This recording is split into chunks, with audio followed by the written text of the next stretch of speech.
कहानी बहुत पुरानी है। एक जंगल में एक हाथी जा रहा था और ये लगभग सतयुग की बात है। सतयुग यानी कि लगभग लाखों साल पहले। तो वो हाथी जंगल में से जा रहा था, धीरे धीरे जा रहा था। कुछ दूर जाने के बाद उसका पैर चींटियों के जो झुंड हैं, जो उनके घर हैं, उनके ऊपर पड़ गया और कई हजार चींटियां मर गईं। कुछ दूर बाद जाके वो हाथी बैठ जाता है और आराम करने लगता है। फिर जो चींटियां थी वो अचानक गुस्से में आ जाती हैं और वो खोजती है कि किसने हमें मारा, हमारे परिवार को किसने मारा, चलो उसको ढूंढ कर मारते हैं। वो चींटियां ढूंढने लगती हैं। कुछ दूर पर जाने के बाद जो हाथी लेटा हुआ था उस पर वो चढ़ जाती है। कोई हाथ पर चढ़ता है उसके हाथी के दोनों पैरों पर, आगे की, कोई पीछे वाले पैरों पे चढ़ता है, कोई कान पे चढ़ता है, कोई पेट पे चढ़ता है। और उसमें से किसी ने नहीं देखा क्योंकि हाथी का आकार इतना विशाल था कि चींटी की आंखों में समा ही नहीं सकता था। तो उसमें से कोई हाथी कहती कि इस हाथ ने मारा है, जो उसके आगे का पैर मुझे मिल गया है। कुछ चींटियां कहती कि ये मोटा सा जो है इस पैर ने मारा है। नाम तो उन्हें पता नहीं था लेकिन वो ऐसे कहती थी आपस में। कुछ चींटियां कहती ये जो लंबा सा कान है इसने मारा है हमारे परिवार को। और वो लौटती रहती। बहुत समय ऐसा बीत जाता है। उसमें से चींटियां कुछ बहुत पुरानी होती हैं, जो हम सब की फैमिली में कुछ बुजुर्ग टाइप के होते हैं, वो अनुभवी होते हैं। तो अब किसी को समझ में नहीं आ रहा था कि किया क्या जाए, किसने मारा। किसी को समझ में नहीं आया कि वो उतना विशालकाय जो जानवर था वो था कौन और वो कहाँ मिलेगा, किसी को समझ में ही ना आए। तो बड़े बुजुर्ग उसमें जो चींटियों के में थे, उन्होंने कहा कि जहाँ पे आप अभी खड़े हो इस स्थान पे किसी ने मारा है, यही है हाथी। तो चींटियां तो बहुत छोटी होती हैं, उनकी बुद्धि भी बहुत छोटी होती है, तो वो पहचान ही ना पाए। वो लड़ गई, नहीं ऐसा नहीं है। बुजुर्ग ने कहा कि नहीं यही है, हमारी क्षमता ही नहीं है कि हम इसको देख पाएँ क्योंकि हाथी तो बहुत विशाल है।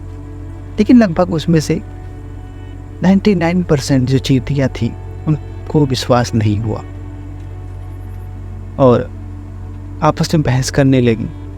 बहुत बहस करने के बाद कुछ समझाया गया, फिर जाके समझ में आया और लोगों ने और उन चींटियों ने छोड़ दिया। हाथी को छोड़कर वो चली आई अपने घोंसले में। कहा जब मैं अपनी आंखों से देखूंगी तब मानूंगी कि हाँ ये यही हाथी है। और जब वो हाथी आता जाता रहता लेकिन उसे देख नहीं पाती। ये कहानी बहुत कुछ हमें बताती है। हम जिसे ढूंढ रहे हैं आज हजारों साल से, लाखों वर्षों से, जिसे हम परमात्मा कहते हैं, वो बहुत विशाल है। इतना विशाल कि हमारी छोटी सी आंखें, हमारा छोटा सा दिमाग उन्हें देख नहीं सकता और ना ही पहचान सकता है। इस तरह से चींटियां उस आसमान पे, उस हाथी के पेट पे, कोई पैर पे, कोई कहीं खड़ी होकर के बता रही थी कि मैंने इतना देखा। उसी दुनिया में न जाने कितने धर्म हैं, लगभग 300 धर्म हैं और 300 धर्म अलग अलग व्याख्या करते हैं परमात्मा की। कोई निराकार बताता है, कोई साकार बताता है, कोई कहता है हमने देखा है, कोई कहता है हमें दिखाओ। लेकिन वास्तव में हम संपूर्ण मानव जाति मिलकर भी अगर परमात्मा को देखना चाहें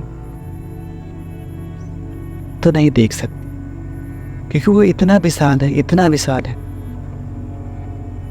सारे संसार के इंसान की बुद्धि, माइंड को एक कर दिया जाए, उसके बाद भी सोचा जाए तो पर्याप्त नहीं है। सोचो, एक मुट्ठी भर चींटियां एक विशालकाय हाथी को कैसे देख सकती हैं। हमारा ब्रह्मांड अनंत, जो हमारे शास्त्र हैं वो उस चींटियों में जो बुजुर्ग थे वो उनकी तरह है। हमारे शास्त्र ये बताते हैं कि परमात्मा है, उसकी विशालकाय जो आकृति है उसको भी दर्शाया गया है। लेकिन आज सभी अपने अपने धर्म को महान बताने में लगे हुए हैं। मेरे भगवान अच्छे हैं, मेरे भगवान नहीं। लेकिन वास्तव सत्य तो ये है, वास्तविक बात तो ये है कि किसी को नहीं पता कि परमात्मा कितना बड़ा है। आज वैज्ञानिक भी हैरान हैं कि ये ब्रह्मांड कितना बड़ा है। हमारे वेदों में भी ये लिखा गया है कि ब्रह्मांड इतना ज़्यादा विशाल है कि स्वयं ब्रह्मा जी अपने ब्रह्मांड को वो इस संपूर्ण ब्रह्मांड में ढूंढ नहीं सकते। तो हमारी पृथ्वी की क्षमता क्या है? एक ब्रह्मा की दृष्टि से ये पृथ्वी एग्जिस्ट ही नहीं करती। ये जितनी बड़ी हमें पृथ्वी दिखती है, वास्तव में ऐसा समझ लो कि रेगिस्तान में एक कण के बराबर या फिर उस कण का 100वां भाग भी नहीं है इस संपूर्ण ब्रह्मांड में हमारी पृथ्वी। और इस पृथ्वी, इतनी विशाल पृथ्वी में हम एक छोटी सी जीव, एक छोटी सी जगह पे रहते हैं, एक छोटी सी बुद्धि के साथ। हम ये कल्पना करते हैं कि परमात्मा हमको जान लेंगे, लेकिन यह सत्य नहीं है। सत्य बड़ा ही विशाल और विकराल है। एक बार की कथा है, भगवान श्री कृष्ण वो द्वारिका में राज करते थे, तो अचानक ब्रह्मा जी आए। सुदर्शन गेट पर खड़े थे। सुदर्शन ने ब्रह्मा जी को रोक लिया, कहा कि आप कौन हैं? ब्रह्मा जी ने बताया कि मैं ब्रह्मा हूं, मुझे नहीं पहचानते। तो उन्होंने कहा नहीं, मैं आपको नहीं पहचानता। तो ब्रह्मा जी गुस्से में आकर बोले कि आप जाओ, श्री कृष्ण से कह दो कि ब्रह्मा आए हैं। उनको रोका क्यों गया? तो ब्रह्मा जी वहीं थे आराम से, और द्वारपाल जाता है अंदर और भगवान से सारे समाचार बताता है। भगवान मुस्कुराकर कहते हैं, उनसे पूछो कौन से ब्रह्मा है, किस लोक के ब्रह्मा है। द्वारपाल फिर जाता है और पूछता है कि आप कौन से ब्रह्मा हो, किस ब्रह्मांड की ब्रह्मा हो। तो ब्रह्मा जी गुस्से में हो जाते हैं कि मैं 3 मुखी ब्रह्मा हूँ, वो पृथ्वी लोक और समस्त संसार, समस्त ब्रह्मांड का ब्रह्मा हूँ। क्या और भी कोई ब्रह्मा है? फिर भगवान श्री कृष्ण के पास ये मैसेज जाता है और भगवान श्री कृष्ण आते हैं, फिर उन्हें लेकर जाते हैं। फिर संपूर्ण ब्रह्मा को, जितने भी संसार में जितने भी ब्रह्मा भगवान कृष्ण ने बनाए थे, उनको सबको बुलाते हैं। ये ब्रह्मा तो देखकर चौंक जाते हैं कि इनके पास तो 3 मुख वाले ब्रह्मा ये थे। वो देख रहे हैं कि 100 मुख वाले ब्रह्मा हैं। 3 मुख का मतलब है कि जो तीनों लोक संभालता हो, जैसे पृथ्वी और नरकलोक और स्वर्गलोक, इन्हीं तीनों को संभालने वाला 3 मुखी ब्रह्मा होता है। उन्होंने देखा कि 100 मुखी ब्रह्मा है, 1000 मुखी ब्रह्मा है, करोड़ मुखी ब्रह्मा है। इतने ब्रह्मा हैं कि जहाँ तक ब्रह्मा जी की दृष्टि जाती, वहाँ तक सिर्फ ब्रह्मा ही दिखती, और कुछ दिखता ही ना। भगवान मुस्कुराए और बोले, देखो इसमें ब्रह्मा, ये ब्रह्मा के अलावा और कुछ है ही नहीं। जरा सोचो कि तुम्हारी दृष्टि ब्रह्मा को नहीं देख पा रही, इतने संपूर्ण ब्रह्मा है, तो इनके लोकों को आप कैसे समझ पाओगे। ब्रह्मा जी ने क्षमा मांगा और कहा प्रभु मुझसे भूल हो गई, मैं सोच रहा था कि मैं ही ब्रह्मा हूं। भगवान कृष्ण फिर मुस्कुराए और बोले, यह संपूर्ण संसार इतना बड़ा है, इतना बड़ा है, इसको किसी की बुद्धि में समाया नहीं जा सकता। स्वयं इंद्र जैसे देवता भी इसको नहीं समझ पाएंगे, ना ही सोच पाएंगे।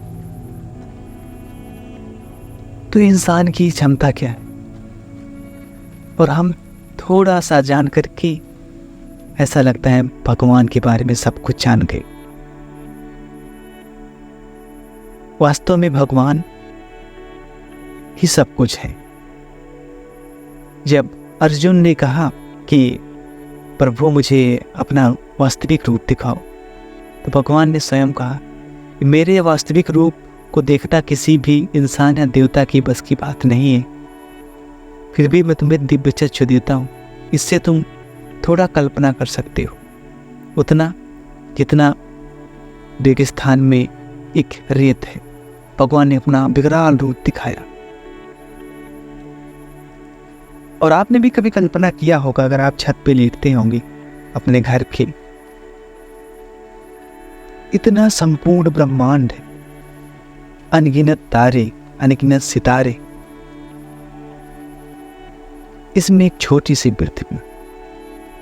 वैज्ञानिक कहते हैं कि हर एक तारा पृथ्वी से करोड़ों गुना बड़ा है,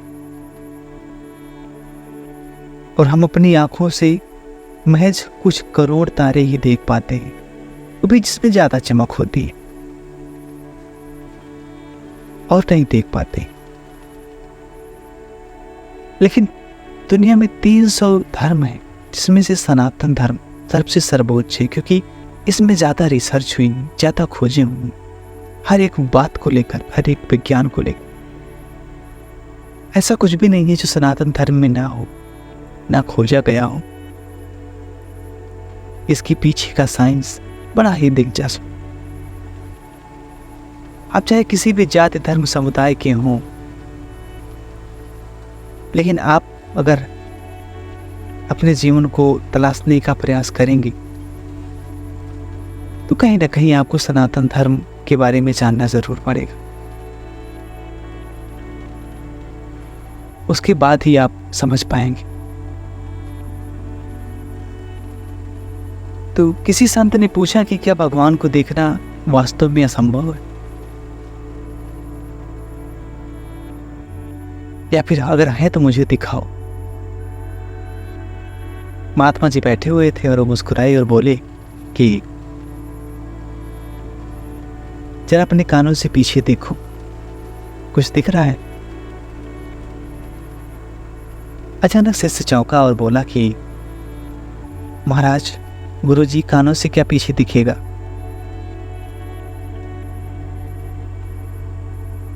महाराज जी ने कहा, अच्छा ठीक है, जरा सुनो, बगल में कोई बात कर रहा है, आंखों से सुनो। शिष्य फिर बोला कि गुरुदेव, आंखों से कैसे सुना जाता है।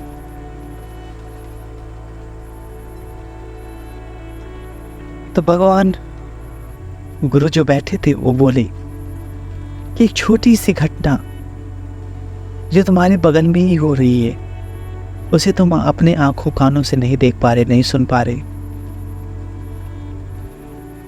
तो उतने विशाल गुमान को जो अनंत हैं, उनको आंखों से कैसे देख पाओ, उन्हें अपनी इंद्रियों से कैसे देख पाओगे। भगवान को देखना इंद्रियों का काम नहीं है, ये तुम्हारा काम है, तुम्हारी आत्मा का काम है। अगर परब्रह्म परमात्मा को देखना है तो ध्यान की उन गहराइयों में जाना पड़ेगा और समझना पड़ेगा कि जहां से तुम जन्म ली, कितनी बार जन्म हुआ, कितनी बार मृत्यु हुई, धीरे धीरे धीरे धीरे तो उस सागर तक पहुंच जाओगे जहां से तुम निकले थे। ये सब तब होगा जब तुम्हारी इंद्रियां बंद रहेंगी, एक ही मात्र रास्ता है परमात्मा को, संपूर्ण परमात्मा को जानने का, वो है ध्यान। महात्मा जी ने जब ऐसा कहा तो धीरे धीरे बातें समझ में आती गई और शिष्य धीरे धीरे धीरे इसकी प्रैक्टिस भी करने लगा। कुछ समय बाद उसको बहुत चीजें अनुभव हुई, लेकिन उसको और जरूरत थी। हम सब भी ऐसे ही फंसे रहते। जब भी हम किसी साधु संत महात्मा को परमात्मा के बारे में बात करते सुनते हैं तो बस एक ही ख्याल और एक ही सवाल जहन में उत्पन्न होता, भगवान है तो दिखाओ। लेकिन कैसे दिखेंगे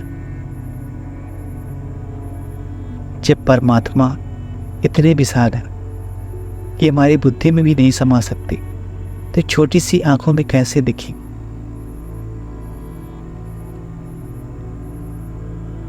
परमात्मा को देखने का एक ही तरीका है, उसमें कई जीवन लगते। हम सब भटक रहे हैं सत्य की खोज में, जो जन्म से दे दिया जाता है, जो पढ़ा दिया जाता है, जो भी शिक्षा, जो भी तालीम दे दी जाती है।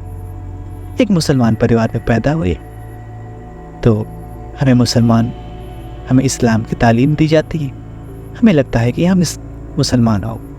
एक हिंदू के घर में पैदा हुई तो हिंदू की जैसी तालीम दी जाती है और हमें लगता है हिंदू हो। इसी विश्वास से हम ये मान लेते हैं कि जो हमें पढ़ाया जा रहा है, जो सिखाया जा रहा है, वो सत्य। बस हम उस चींटी की तरह हैं कि उस हाथी को ढूंढते हुए मर गए, लेकिन संपूर्ण हाथी को देख नहीं पाए, जबकि उसी हाथी पे थे। ऐसे ही हमारे धर्म में न जाने कितने धर्म गुरु आए, न जाने कितने चले गए, लेकिन वो परमात्मा को देख नहीं पाए, वो समझ नहीं पाए। ऐसा हम नहीं कह सकते कि परमात्मा को देख नहीं पाए, क्योंकि बहुत सारे साधु संत हैं जो साक्षात परमात्मा को देखे, जो मिले, उनकी लीलाओं को साक्षात देखा है। ऐसे वृंदावन में बहुत सारे संत थे। अगर आप वहां के लोकल्स में जाएं तो वहां पे उनकी घटनाएं मिलती हैं। मैं अयोध्या की बात बताता हूं। एक सेठ जी थी, उनके यहां से राशन जाता था, बगल में मंदिर था, राशन जाता था, भगवान प्रभु श्री राम का भोग लगता था, और उसके बाद में जो चढ़ावा चढ़ता था वो पैसे सेठ जी के पास जाते थे, उससे राशन खरीद के आता था। पर जो वहाँ पे साधु संत थे, जो नाम जाप करते थे, भगवान का भजन कीर्तन करते थे, वो खा लेते थे। लेकिन एक दिन ऐसा हुआ कि बारिश बहुत तेज हुई, उसके कारण भगवान को भोग लगाने के लिए मंदिर में कुछ था ही नहीं। साधु संत थे, वो भी धीरे धीरे रात ढलती जा रही थी, बारिश रुकने का नाम नहीं ले रही थी। सेठ जी की दुकान थोड़ा दूर थी, बारिश इतना घनघोर थी कि वहां पे जाना भी मुश्किल हो रहा था, क्योंकि पानी बहुत ज्यादा भर गया था। ये सच्ची घटना है, आप कभी आए तो आप पता कर सकते हैं घटना। बारिश बहुत तेजी से होते होते रात के 10 बज के 11 बज के, लेकिन कुछ नहीं। सभी संत भगवान को सिर्फ पानी का भोग लगा करके और अब खुद पानी पीकर सो गए। लगभग सुबह के 4 बजे, और तब सेठ जी उठ गए। तब बारिश भी थम गई थी पूरी तरह से। सेठ जी उठी और सेठ जी उठकर ऐसे घूम रहे थे, बस सामने देखा 4 छोटे छोटे बालक एक भव्य रूप में आई और बोले कि क्यों सेठ जी, आज राशन नहीं पहुंचाई वहां पे मंदिर में? तुम्हारे सभी संत और तुम्हारे भगवान तो भूखे सो गए आज तुम्हारी वजह से। तो सेठ थोड़ा कंजूस थे उस वक्त, थोड़ा ज़्यादा नहीं। तो सेठ जी ने कहे हाँ कोई आया ही नहीं और इसीलिए नहीं पहुंच पाया, और चढ़ावा भी नहीं चढ़ा था, क्योंकि सेठ तो होते हैं कंजूस, सभी नहीं होते, एक दो होते हैं। तो वो छोटे से बालक अपने पैर का कड़ा उतार कर और दे दिए, ये लो सोने का है, इसे आप देखो कितने दिन का राशन मिल जाएगा। तो सेठ जी ने कहा कि इससे लगभग महीने भर का राशन चलेगा। तो बच्चों ने कहा कि ठीक है, आप महीने भर तक राशन पहुंचाते जाइए, और जो है जब खत्म हो जाएगा इसका दाम तो मैं फिर आऊँगा आपके पास। उसके बाद में धीरे धीरे सुबह भी हो रही थी, तो बच्चे वो चली गई। तो सुबह सुबह सेठ जी पता नहीं क्या दिमाग में आया, वैसे तो गल्ले पे बैठते नहीं थे, खुद जाते नहीं थे, लेकिन उस दिन वो खुद राशन लेकर गए।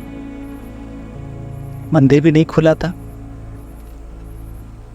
गए सभी साधु संतों को जगाए, कहे ये लो राशन, आप लोग नहीं आए, कल छोटे छोटे रात में अभी सुबह 4 बच्चे आए थे, उन्होंने इसके दाम के बदले मुझे सोने का कड़ा दिया। तो बच्चे तो साधु संत कहा कि अरे सेठ जी बैठो, आप कल नहीं लाए राशन, और देखो ठाकुर जी वैसे सो गए, हम लोग भी सो गए।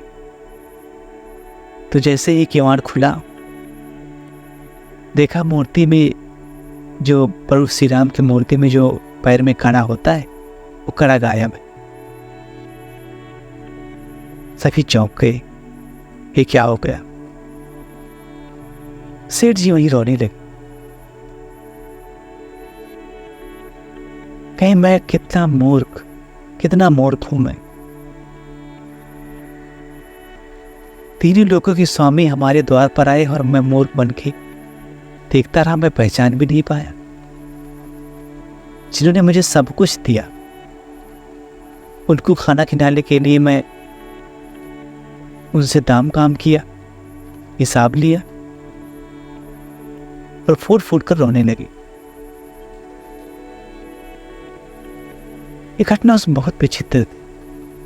और उसके बाद कहा जाता है कि वो ठाकुर जी की सेवा करने लगी। वो अपने दुकान पर भी नहीं गई, कई दिन तक उसी मंदिर में रहे, रोते रहे, और बाद में चलकर बड़े ही प्रसिद्ध संत बने। तो भगवान को देखने का सिर्फ 2 ही मार्ग, एक मार्ग ध्यान का है और एक मार्ग भक्ति का है। ऐसे कई घटनाएं जिन्होंने भगवान को पाया है,